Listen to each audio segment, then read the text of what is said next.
There we go. And aloha! Welcome to the Blue Note Fan Report. I'm Guy, the Hawaii Blues fan, and this is the only program out there that is by a fan, for a fan, and you've got to know about you, the fan. Hey, we're taking on the Arizona Coyotes. Man, I'm jumping ahead. I'm thinking 2 days down the road, thinking a week down the road. We're taking on the Coyotes today, and in recent days, the Coyotes have had our number. Well, I didn't want to sit here and talk about the Coyotes all by myself, so I'm bringing in Matt, the Arizona sports guy. Hey, Matt, welcome to the Blue Note Fan Report. How's it going? Hey, Matt, it is great to have you here. I know that you are a big Yotes fan, even though you're wearing your little LA jersey today. It doesn't exist. yeah, we'll hide that.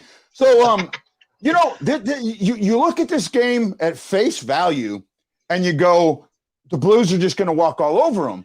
But that's not been the case in recent years.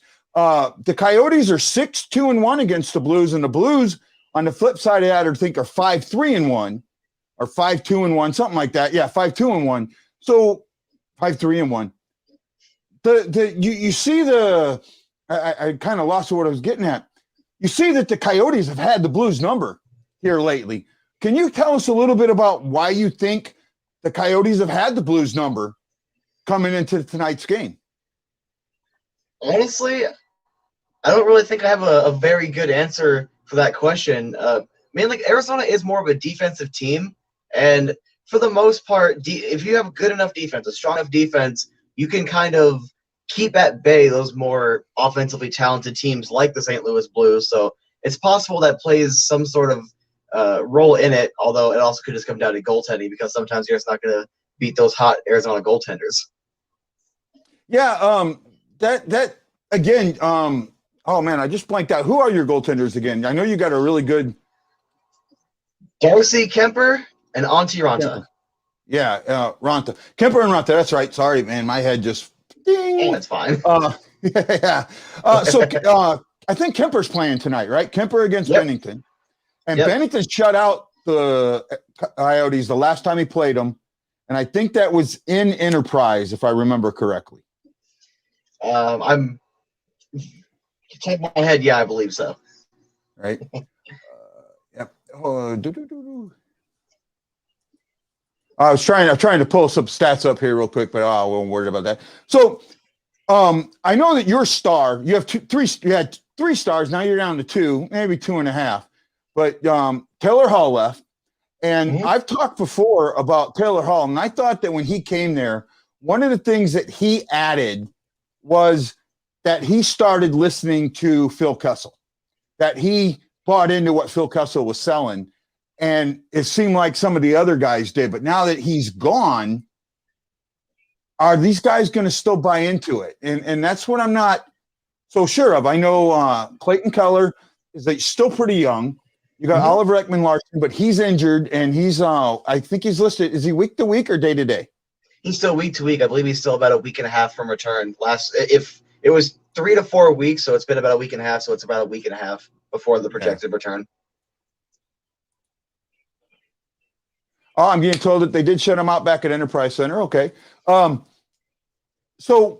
is that a good, fair assessment that this young team may not be buying what Kessel's selling? Yes and no. I think if we're talking about underachieving and not scoring very many goals, they're buying in completely.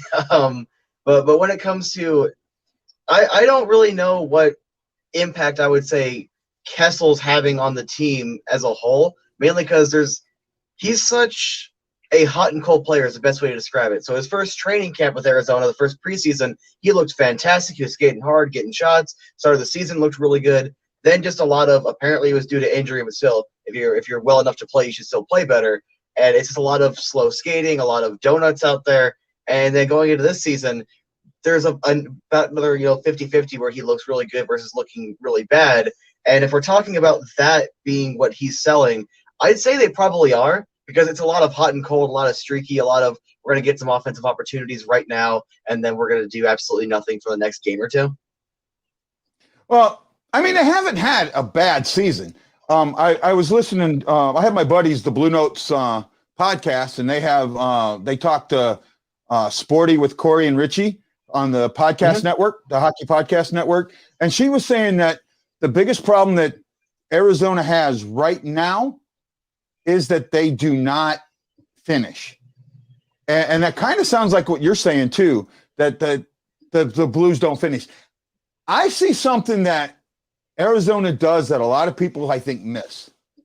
And Arizona, and correct me if I'm wrong, Arizona is a great neutral zone team. They know how to get through the neutral zone.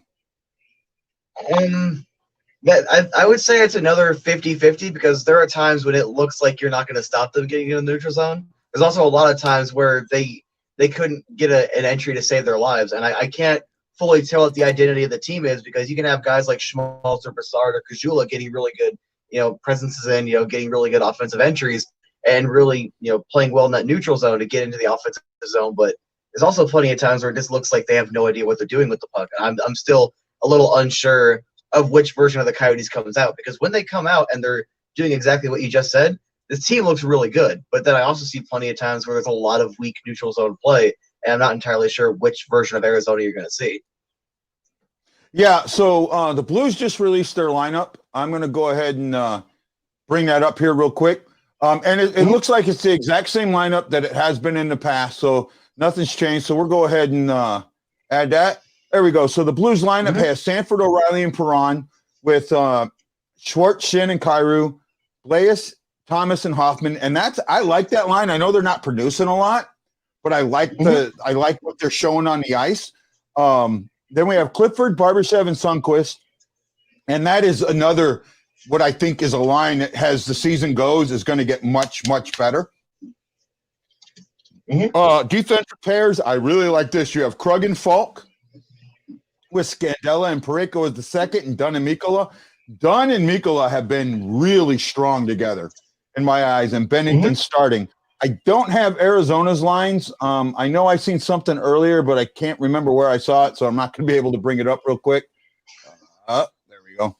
So bring us back. Get rid of that blank spot. There we go. So what do you think about and I'm asking you this because honestly, I want to know what the opponent's fans think about what we're bringing to the table. St. Louis is the team that I try to watch when I can, but obviously, just disclosure, a little bit of limited information. But a lot of what I see, especially when you just take a glance at a stat sheet, is your team's really good getting goals getting pucks in the net. They're really good at generating offense, and especially when you have offensive defensemen like Justin Falk. Absolutely love that guy. It's honestly, it's one of those things where I think this would be a perfect matchup Arizona-wise because you need to have a really good defense to stand against a team like that, and that's just got me nervous because you guys are really good offensively. It's especially when you look at highlights, as much footage as I can get my hands on it. You guys look really good. Well, yeah, but it's at the same time. See, I see Arizona's speed has our scary thing, right? If you guys use your speed the way that you can use your speed, it takes a lot away from us. Oh, by the way, I'm wearing my camo hat, so because we're going coyote hunting tonight. Yeah, I noticed. It's kind of phasing out there. Well, actually, I green screen, and unfortunately, I don't have the greatest lighting, so I've got to set it up so it makes a little bit of it go away, but kind of gives you a little background, gives you a little bit of the ocean behind me. It's better than what I got going on here. Yeah, you know what? Hold on, I got the perfect thing to go with this. All right.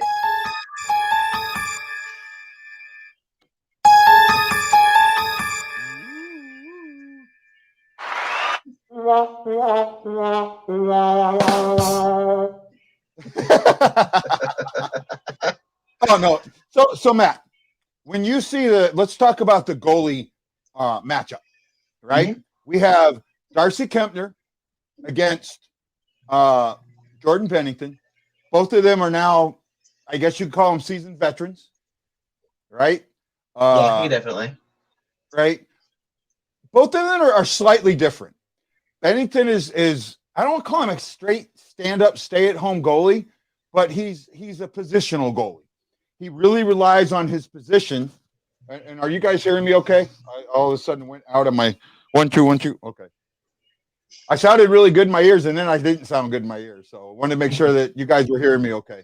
Um, but he's really good at rebound control, more or less. I mean, he's really good at positioning it, at not giving that second shot away.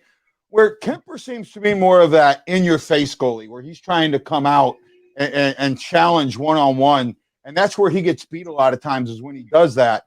But at the same time, he's very athletic goalie. So with this matchup, what do you see? What do you see? What do you see with this matchup? How do you see this matchup? The way I see it is a little more so. I think Darcy Kemper, I will admit that he is a little more in your face. I don't notice it as much, but now that you bring it up, it kind of clicks a little bit more with me. One thing I've always noticed about him is he's what I would call a more technical goaltender. It's basically just, it's not always just positioning, but it's one of those things where he knows where to put his body. He knows exactly how to move around, and he knows essentially how to react to different shots. There's a lot of times where he gets it with his glove where he can kind of get out of the way. But a lot of the times he also runs into the problem where, a little bit of sloppy defense in front of him, but still the rebound control, what you mentioned with Binnington, is Kemper lacks a percentage of that, where there's a handful of times where I believe it was against the Anaheim Ducks where guy just sitting right there on the side of the net picks up a rebound. That's an easy goal all day. And I think that's going to be where St. Louis is going to worry me a little bit there, because if you can't control the rebounds against a team that has sharpshooters, this could end up going where, despite Kemper being a very technical goaltender and a very talented goaltender, it might end up getting him in trouble. Yeah, I kind of agree with you there. I also see the emergence of something in St. Louis's game that Phoenix hasn't seen before, and that's speed. St. Louis is starting to get some speed. You have Jordan Kyrou. He has definitely broken out this year. And not only is Kyrou broken out, but so is Justin Falk. Now, Justin Falk has had good years before. He had good years before in Carolina. Yeah, I'm my own producer, so I'm trying to do like three things at once. So you know how that can get, right? Oh, so, I completely understand. Yeah, so he's got his own, in Carolina, but last year he didn't get it. He was not very good last year, and he even said that. And I don't know what it was, but the bubble. When he went into the bubble, there was something he was showing in the bubble. And I said when we picked up Krug that we absolutely need to put Krug and Falk together.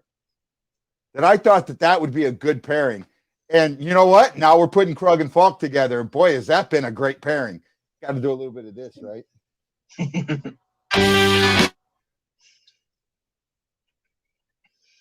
Oh, man, I'm just messing my board off. There we go. Do you see? I know you're not a Blues fan, but I know you watch the Blues because of the style of play and what Arizona plays. Do you see what I'm seeing as far as the speed in St. Louis, and does that concern you with Arizona? Yes and no. The only thing that doesn't concern me about it is that, like you mentioned, Arizona also has speed, but given the fact that they're also a very defensive team, and when they play very strong, there's been times when, against Vegas, where they couldn't get anything going. There's minutes or even half a period or more where the puck was just dying in the neutral zone because they were able to keep up with them and apply that pressure. So it's one of those things where, yeah, I am nervous about that. Obviously, never want to underestimate an opponent when you got a team with the speed, the sharpshooters. Yeah, never want to underestimate that. But I'm not as worried as I think I would normally be, because I've seen this team step up in bigger games and actually be able to compete with the bigger fish. However, I've also seen them play down and completely just falter like the other games against Vegas. So, yeah, I would definitely say that's a 50-50, because I'm both very concerned and a little less so. Yeah, well, I am too. To be honest, I mean, I know a lot of people are a lot of Blues fans like, oh, we're just going to take these down. Clayton Keller. You got the guys with his debut tonight. You never know how those are going to go, and I can't remember what his name is. Dryden Hunt. Yeah, Dryden Hunt, and then you have Phil Kessel. You've got players on that team that can score goals. Absolutely. And you've got players that know how to play defense. So they can easily keep the Blues from scoring. Now, in the last 3 games, the Blues have scored basically 15 goals. You add the 1 goal for the shootout goal, right? We scored 10 against the Ducks, where you guys didn't have such luck. I mean, you split against the Ducks, but only scored 3 goals, if I remember right. It was actually, yeah. If this game becomes a shootout, you guys don't have a chance, to be honest. Right? No, and not if, at all. because I was looking at like Kemper the other day, the win that he got, he only faced 15 shots. Right? There's a good chance he could take 15 shots in the first period. Right? I mean that's highly, and the Blues 5-on-5 are one of the best teams in the league. So if it's going to be 5-on-5, I'm going to give it to the Blues all day long. But if this is a penalty matchup, I'll go 50-50 on this one. If you'll allow me, I think I can predict the game with one little projection. I think it comes down to the first 5 to 10 minutes. Because like you said, St. Louis could get 15 shots in the first period.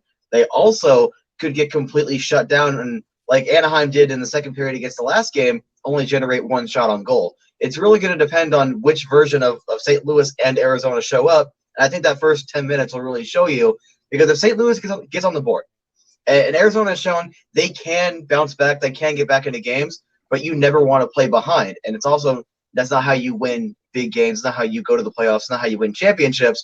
So if St. Louis gets on the board, they do it early within the first 5 to 10 minutes, this game could very easily get out of hand and get completely away from Arizona, and the Blues can just run away with it. However, if Arizona can get one, let's say in that first period, not necessarily the first 5-10 minutes, but stop St. Louis from generating anything, you got a different ball game entirely. Yeah, nope, I don't disagree with you. And then we got a comment here. Sammy Helm says, Shin, talk about him. Braden Shin has very quietly stepped up among the echelon of elite players. And it's not, an elite player to me doesn't have to be the guy that gets 100 points. You can be a two-way player and still be elite, just like Ryan O'Reilly is. Ryan O'Reilly is going to get you 60, 70 points. He's not going to get you 120 points, but he's going to do the shit or the stuff in the dirty end, right? And Shin has changed his game. And that goal that he scored in the last game, I don't know if you've seen it. Falk passes across. Shin dives with his stick to push the puck into the net. Dives. That's sick. That's right? Hockey. That's a good hockey player, unselfish, disrespectful on his own body, just putting it on the line, trying to finish the play. That's a hockey player, just completely. And you and me have talked. This isn't the first time that we talked. It's the first time we've done a collab together. But we've talked in the past, and we've talked about our style of player that we like, and we like that nitty-gritty, dirty player. And we like we're not. You and me both aren't super fan. We don't mind a 6-5 game, but we'd rather see that tight check-in chess match. We'd rather see that poker style game. This is one of those that it's either going to be a poker match right off the bat, or it's going to be a basketball shootout. I mean, it can go either way. And like you said, it's in the first 5 to 10 minutes. And even then, we're not completely sure that that's what'll happen. Completely. Right? Yeah. So, hey, before we get any farther, Matt, I've talked to you about this a little bit. So in my group, the BlueNote are in Hawaii STL, Hawaii STL Blues Fan Clan. We run a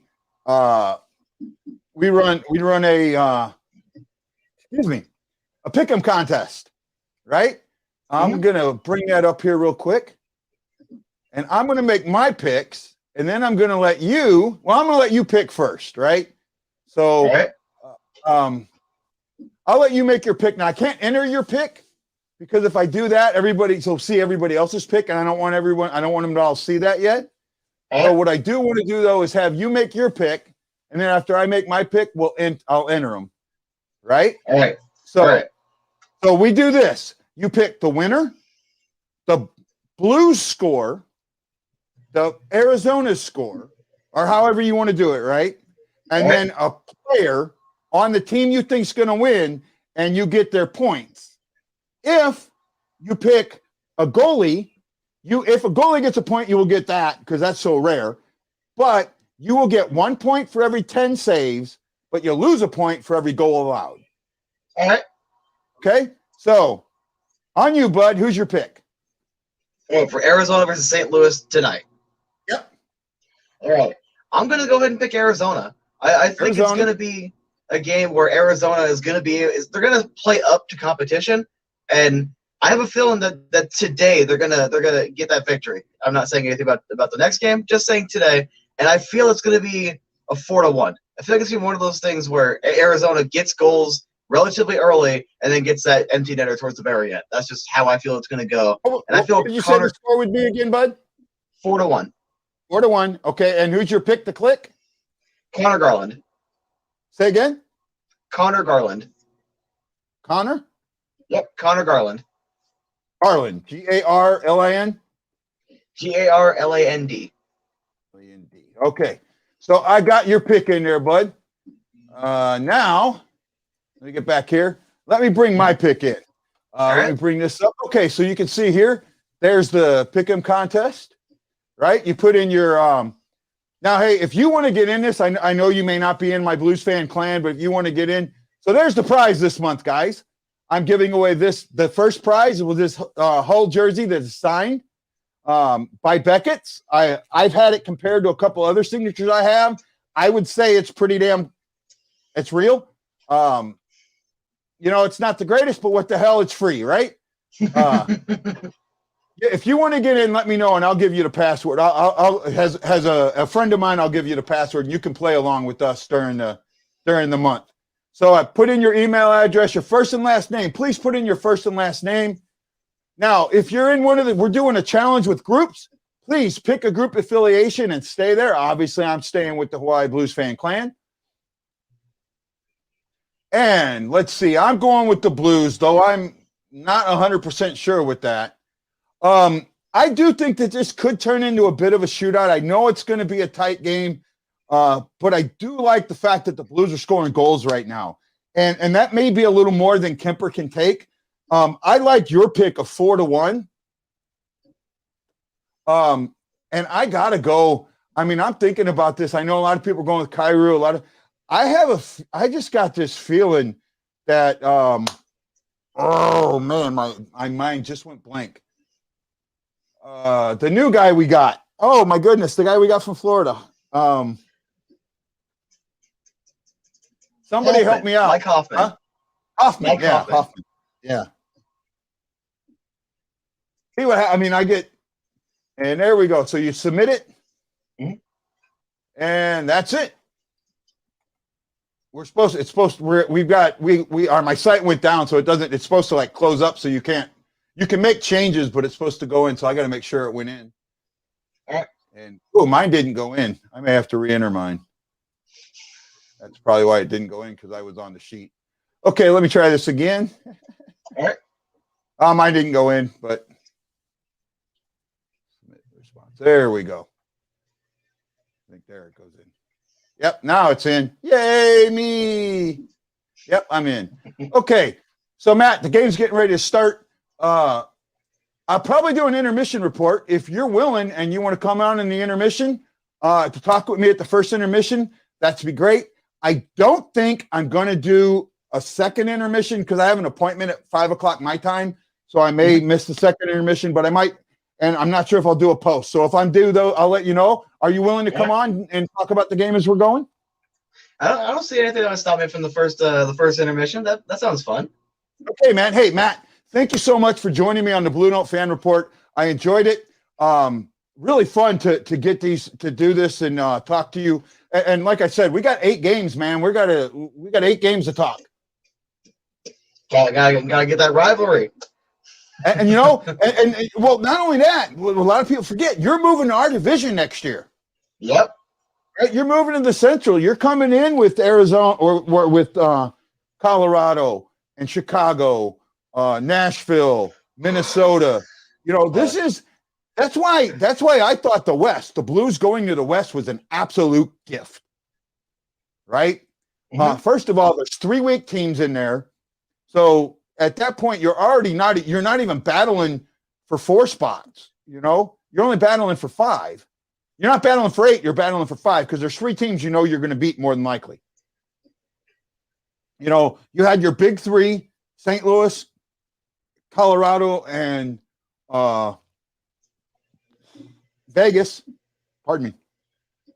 Then you had Minnesota and Arizona fighting for that spot. Really, unless you had a playoff spot. I thought, and not only that, it gives us a better chance of seeing Arizona's style when they come into the division. Arizona, our St. Louis, Minnesota, and Colorado are going to have an advantage on the other teams that are in the Central, playing in the Central right now, next year when they see Arizona 4 times. Right? Okay, bud. Well, it's almost game time, so I'm going to let you go. I'll see you at the stream. I'll send you the link like I just did, and we'll pop on. So, everybody, this is Guy, the Hawaii Blues fan, saying aloha, mahalo, and I will catch you on the next intermission report. Aloha!